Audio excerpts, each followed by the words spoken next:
Good morning, all. Thursday, 1st of June.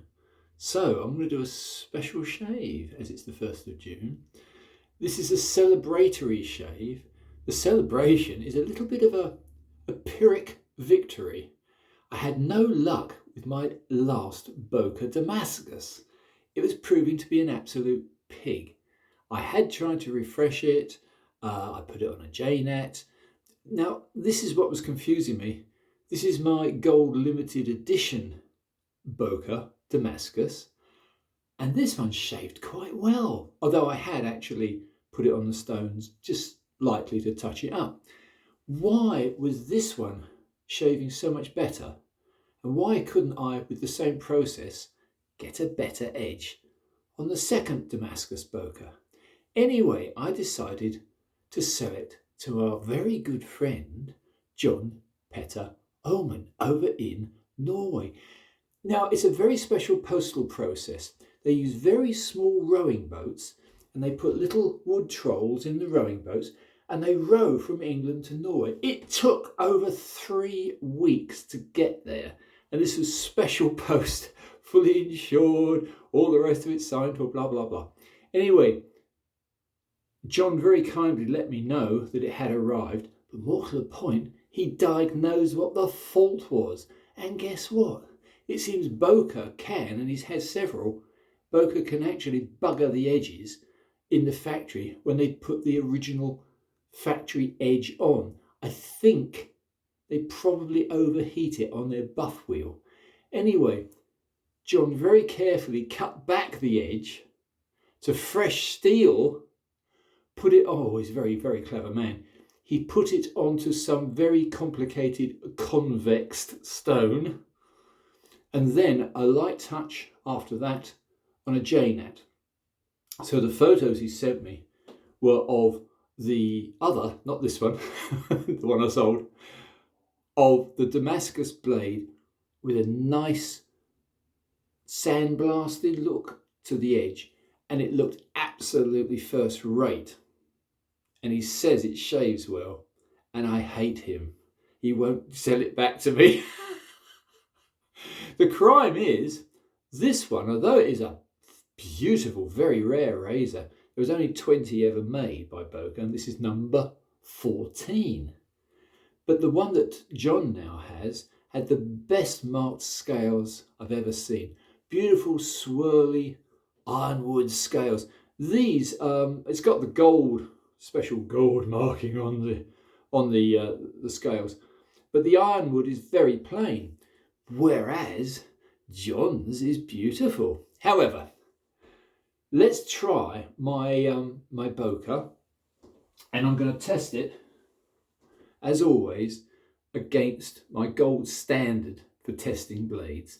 This, of course, is my green Philly 14 double temple. It's not an exceptional double temple. That's why I use it. It's an average double temple. It's not my best. Far from being my best. However, I'm not going to go whittering on and on and on because that's boring. So let's get on and do a test shave. This was last refreshed by me back in February of this year. And I've just looked under the microscope. It's all right. It's not a great edge. It's not as good as John's. John, you're a Norwegian magician for doing what you did. Very clever man. However, for a quick check, I always use these little buggers, which is quite a useful little handheld microscope. Very difficult to hold, and you can't take pictures with it. Anyway, let's get on and see what happens. I'm going to use an English rose. This is a vegetable-based lather, a vegetable-based soap, kindly sent to me by Gary, who is my home meister and guiding light. And Gary, absolute expert on shaving, as we all know. If you don't follow his channel, you're insane. So anyway, Gary Hayward is a magician as well. Very clever man.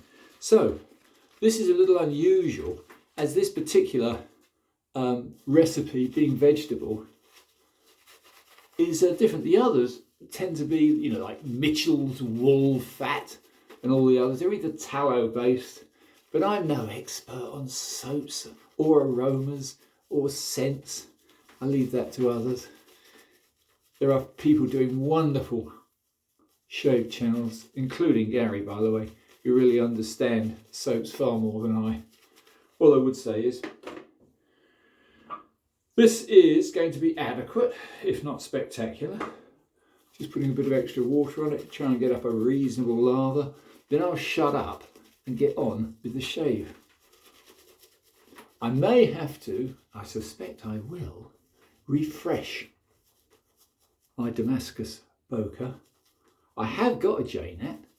I'm not very expert with it, but I will probably have to try that at some point. Anyway, I think that'll do. Yeah, whatever. It'll do. Here we go. One rather exquisite, incredibly rare, only 20 were ever made. This is the Boker Damascus Meister Cutter. And I have had good shaves with it, so let's see what it does at the moment. Yeah.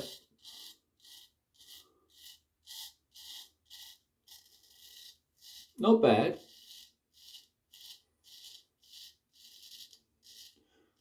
At least this one hanging hair tested beautifully. I've yet to find a stainless blade which will hanging hair test as well as a carbon.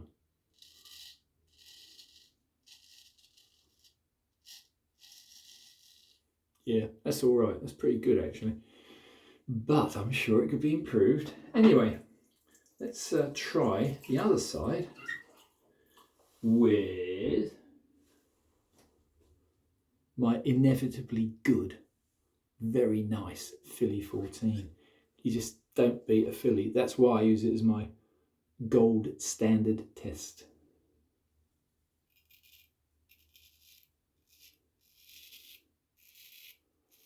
Very different.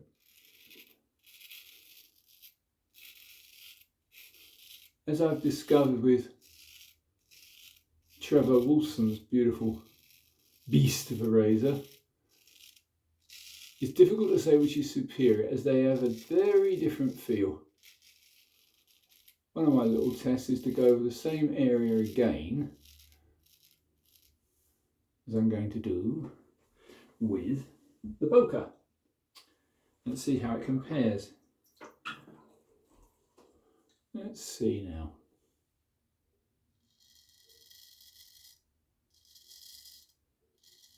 It's pretty good. So this one must have escaped from the Boker factory without being wrecked. I'm less than impressed by a company that can produce such an expensive, exquisite steel razor and actually send it from the factory with an unshavable edge. I mean, we all expect factory edges to be rubbish, which is why, of course, I put it on the stones. Now, according to John, this may be a factor. It's also a fact that some steels don't particularly enjoy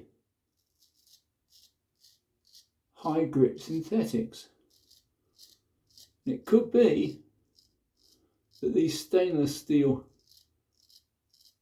Damascus Bokers are happier using a J-Net.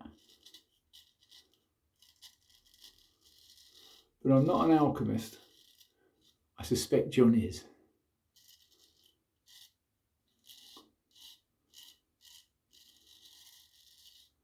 Yeah, I've got to say, a pretty good shave. You can hear it cutting.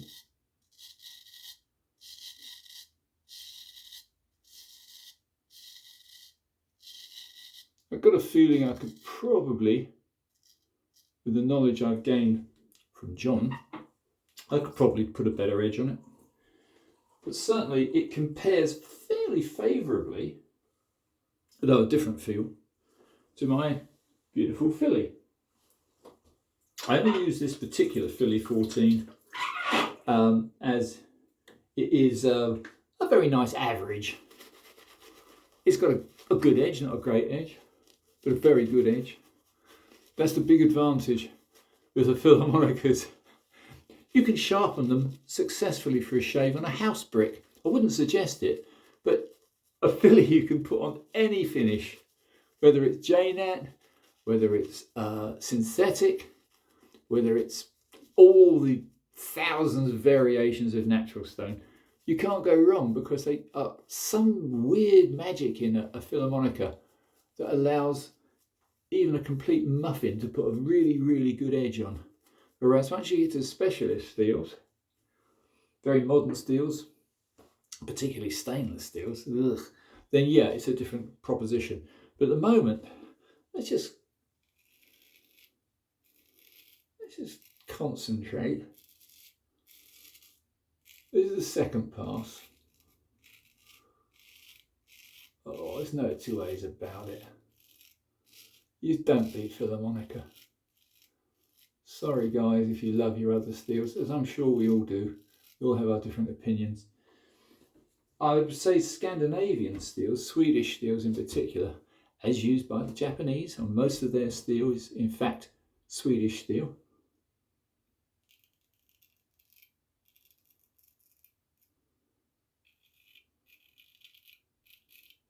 Very, very different though. Swedish steel is a harder steel. It's either tempered harder or its structure, its martensite grains inside the steel is different.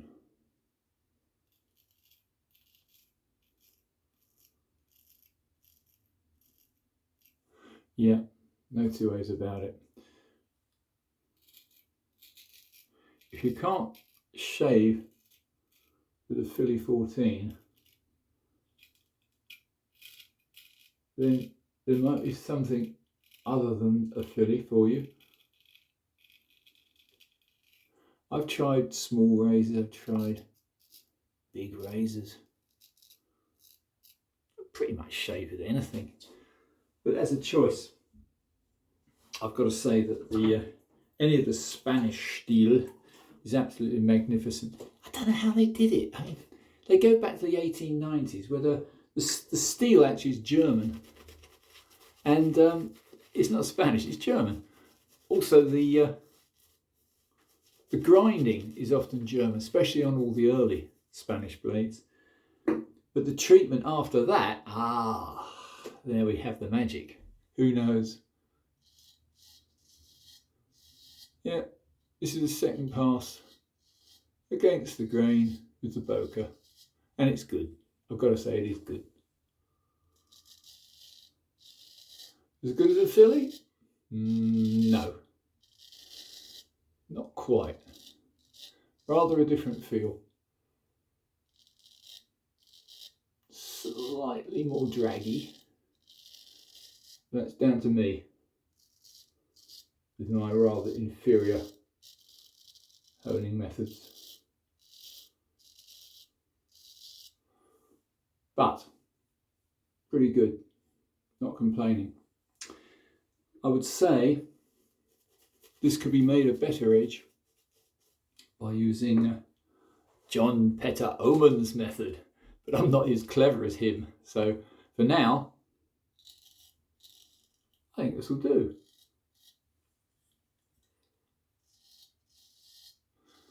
Yeah, that's adequate.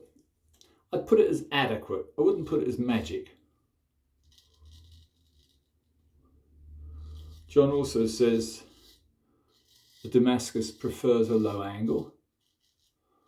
Well, I'm going to do it any angle I like. I can't be bothered going for a special angle just because it's from a different steel. I shave the way I shave. I'm not a master shaver.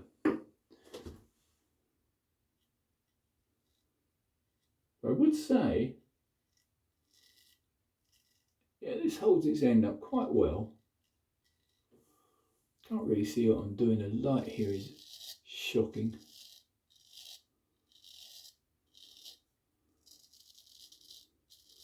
So in conclusion, I would say beware certain steels. They're a lot more tricky. Given a choice, a Boker with a homogeneous carbon steel is a safer option. If you like exotic stuff, and I like exotic stuff, hence my choice of custom razors.